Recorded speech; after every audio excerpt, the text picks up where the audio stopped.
If the protocols of holiness have been activated on your soul, your options become limited. Options in life, options in destiny, options in marriage. The road begins to shrink the deeper you go into God. The deeper you go into God, the road shrinks. You don't have many options. Brother just put hand on your lap, and that's how you lost your purity. And you came and told us it's a mistake. You didn't know you were fighting. If you had known you were fighting, when he put his hand on your lap, he would have organized his face with a slap. Welcome to Rev Kesiena Esiri TV. In this channel, you'll be listening to edify spirit-filled video that will be blessing your soul, that will engulf your spirit life with an impact that will increase your realm with God. We love you and we love you to come back for the edifying word of God. Thank you. May the Lord give you understanding. You see, brethren, the reason the Church of Jesus Christ is joking with matters of the holiness of God is that it does not yet appear what it is that God is trying to establish. So we think that we can push on the mixtures because right now God has not come to exact judgment. So we think that we can successfully keep pushing the mixtures, and it looks as if we are doing something right. But the time is coming, the clear distinction will be on the basis of his holiness. And at that time, if you have not followed the protocols, you'll be on the wrong end of God's judgment. God is not going to joke with this separation. Not now, not at the end of the age. Now he's giving you the opportunity by the act of your will to determine that I will be holy. I want to do business with God, I will be holy. At the end of the age, it will no longer be up to you.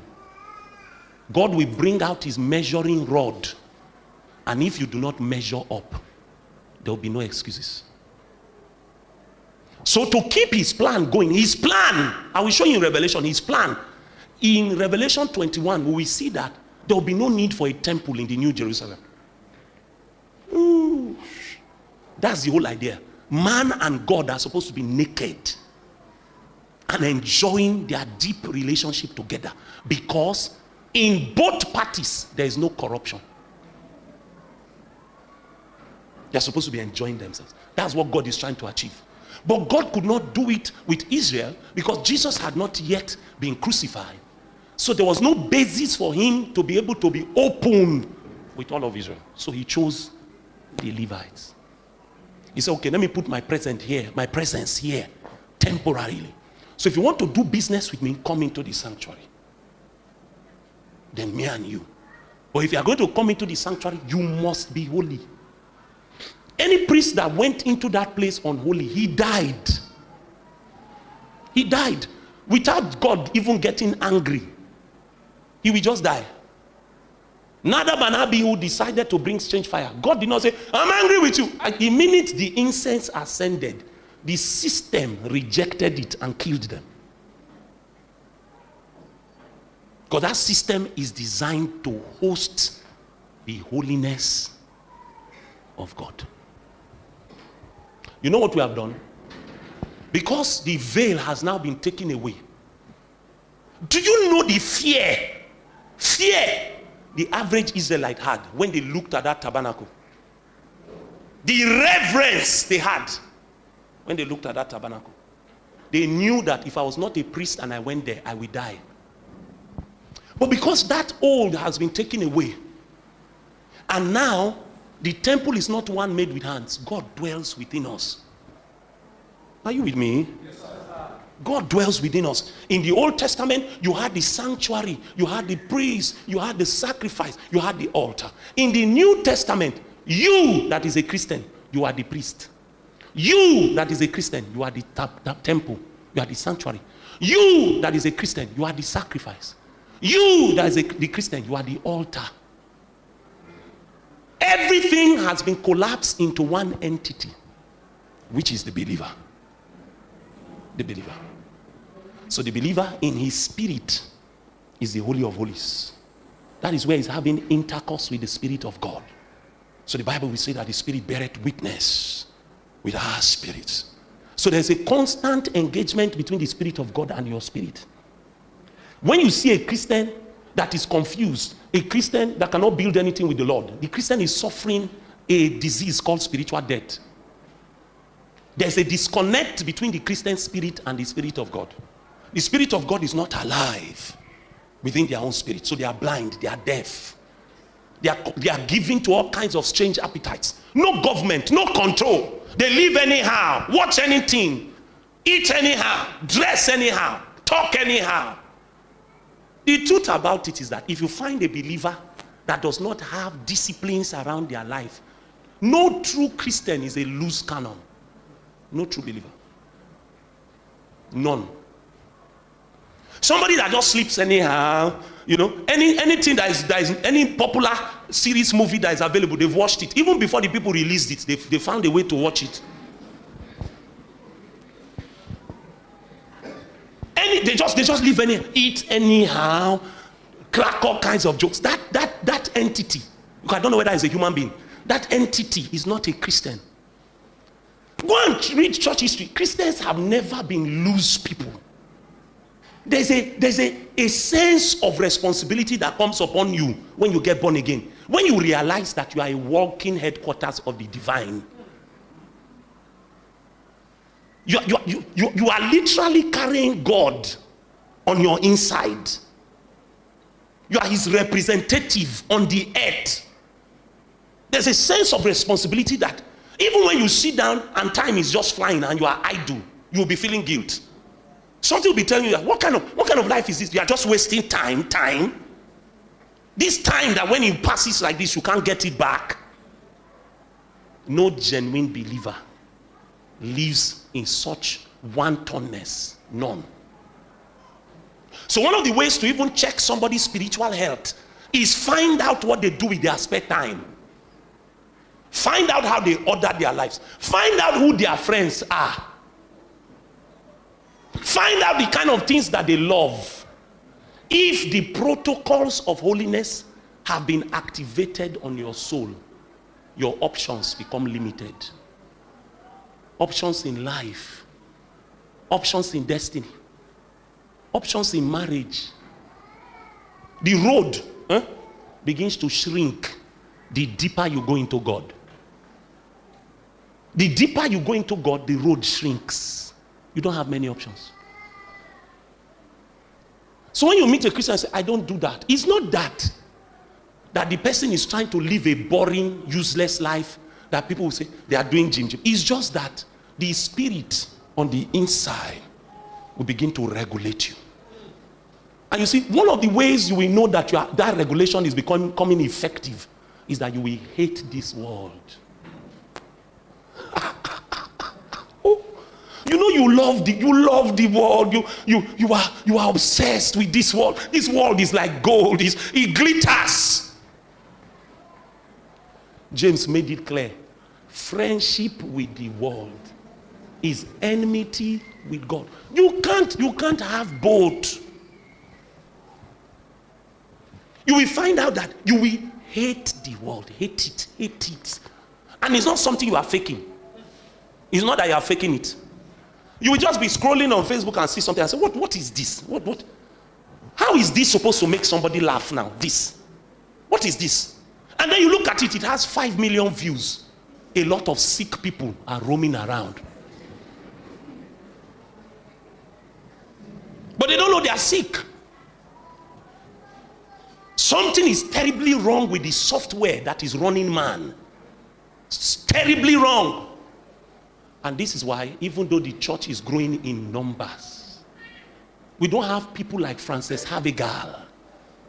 When you listen to her hymns, she said, take my life and let it be consecrated, Lord, to thee.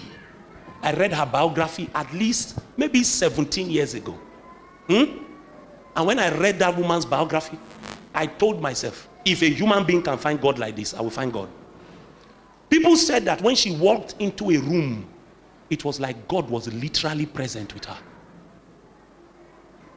It's like you'll be sensing that there is a third presence.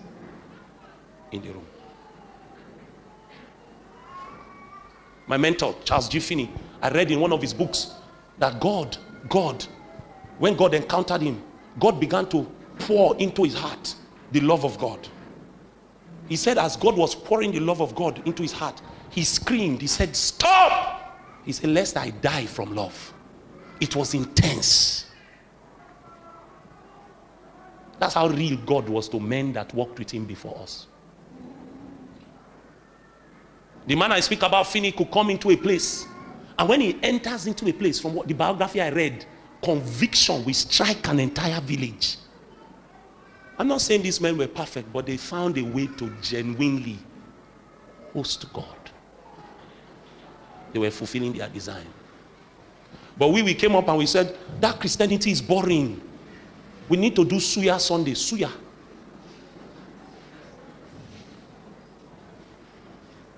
We need to come for Suya Sunday. We're hungry, oh, give us Suya. So we come for Suya. We turned praise and worship meetings into jamborees. This thing used to pain me. I can't stop talking about it because I see things online, I see church services, and I weep. Is God in this thing we are doing? Is he in this thing? Nobody say you should not dance, oh. But why is it that your dance is not sacred? Why is it that if we put your dancing side by side with a naked prostitute who dances for the world, we can't tell the difference? In fact, you copied from her.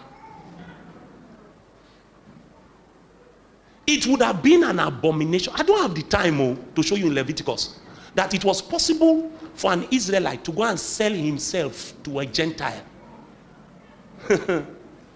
He goes to sell himself because he does not have food to eat. He now sells himself to a Gentile. The Bible says the only salvation for that Israelite is Jubilee. Jubilee. And in Jubilee, not everybody can save him. He said the one that will save him must be kin to him. And he must be somebody that can go to the beginning of his slavery to pay the money he owes up to 50 years. This is why Jesus had to become a man. Because man by himself sold himself to the devil.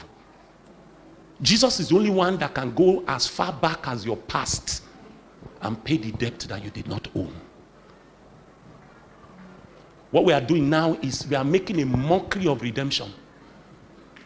Circumcised men are going to Gentiles to sell themselves as slaves. A Christian will do a movie. The director is Christian. The producer is Christian. He or she does not want to call it Christian movie because he wants to reach the whole world. Then you that is watching it, you'll be wondering, what is all this nudity? What is all this nakedness in the movie? It is produced by a believer. A Christian will own a business. A business. That business will be a platform for devils. You go there, you are hearing the same songs you hear in a club in the night. It's a platform for devils, and it's owned by a Christian. We don't know the holiness of God. We don't know what it means to be separate unto God. That's why evangelism in our generation is the weakest it has been for years. May the Lord give you understanding. Welcome back from that video and the word of the man of God. I know you are blessed by the word that the man of God has spoken.